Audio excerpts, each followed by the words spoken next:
Hey girl, it's Chef Evelyn here, and this year I want you to treat yourself.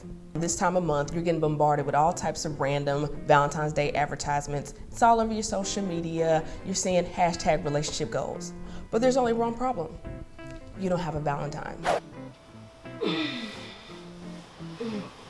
Good morning, babe.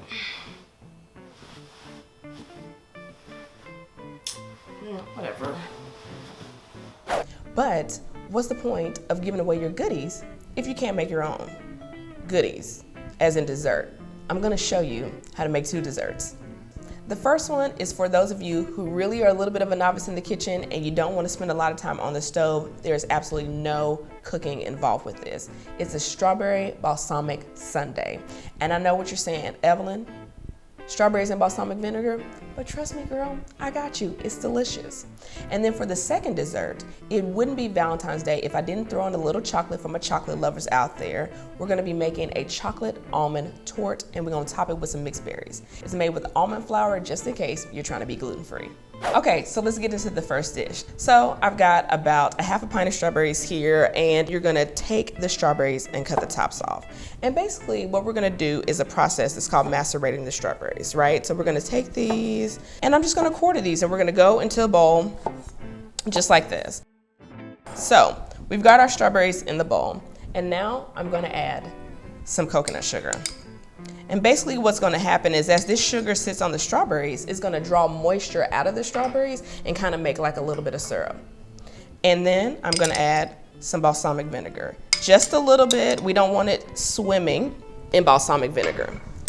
We're gonna stir this together, and then here comes my secret ingredient. And I know you're like, Evelyn, you're already doing a little bit, this is gonna be very interesting, but you need a little bit of black pepper. It does a little something to the dish. It needs to be fresh cracked, so no, that container that you've had since undergrad, you can't use that. We're gonna stir that together, and we're gonna let this sit for about 15 minutes. So now that we've let our strawberry mixture sit for about 10 or 15 minutes in the balsamic vinegar and the black pepper and the coconut sugar, it's now time to put it all together. Are you ready, girl? Because I'm ready. So grab your favorite little sundae dish. I've got mine here, or a bowl, whatever you have. And I'm just gonna start by taking our strawberry mixture and just putting some right in the bottom. And make sure you get some of that good syrup. So just like that.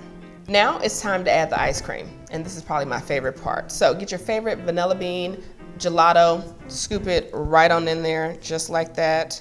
1 scoop, 2 scoops if you're feeling adventurous like I am. Beautiful, just like that. And a little bit more strawberries, because why not? You are treating yourself. Oh my gosh. Get into this.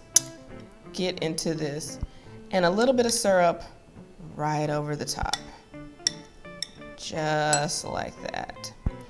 And to finish it off, I'm gonna take a little bit of orange zest. And when you're zesting an orange, make sure you only get the orange part. The white part is super bitter. And that's it, done. Easy peasy, just like I promised. The strawberries are kind of tart and sweet. The balsamic vinegar is tangy. You get a little spiciness from the black pepper. That fresh burst of citrus with the orange, and then it's creamy with the vanilla bean gelato. You have got to try this. It is so good. I think I'm gonna have another bite. So now for those of you that are a little bit more adventurous in the kitchen and want to get your hands dirty and do a little baking, we're going to make the chocolate almond torte. It's super simple and easy. I'm starting with some dark chocolate here. This is 66% cacao. And that just basically means that's the percentage of cacao that's in the chocolate. The higher you go, the more cacao that's in there, the more bitter the chocolate. The lower you go, the closer you get to milk chocolate. So with that, I'm going to take some unsalted butter and I'm going to add it right into my chocolate. So now that I've added the butter to the chocolate, I'm just gonna melt it over a double boiler. So I have here our melted butter and chocolate that I did over the double boiler. So now I'm gonna add all the rest of the ingredients to make our batter. First, I'm gonna add our sugar, and this is just regular granulated white sugar. And you wanna add each ingredient one at a time until it's fully incorporated into the batter. Next, I'm gonna add the almond flour. So we're using the almond flour instead of using wheat flour. And I like to fold it in just like this, right?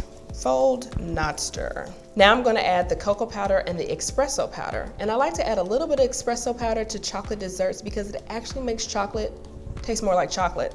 So we're just gonna add that right in. Next, it's time to add a little bit more flavor. We're gonna add a little bit of vanilla extract and almond extract. That smells so good. Now I'm gonna add the eggs. And here's a little tip for you. When you're cracking eggs to go into any kind of batter, always crack them on your cutting board or on the counter. That way you don't drop any shells into the batter.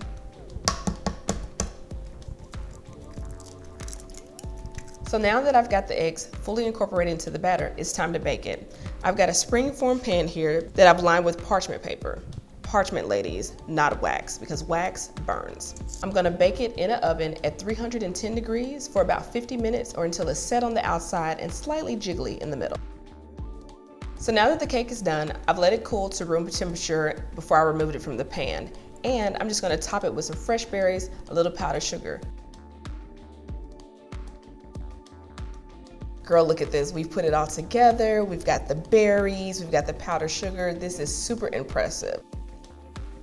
You're not even ready. This is so good. It's chocolatey, it's rich, a little bit of that espresso, and then you get a fresh burst from the fruit that's on top. You gotta try this.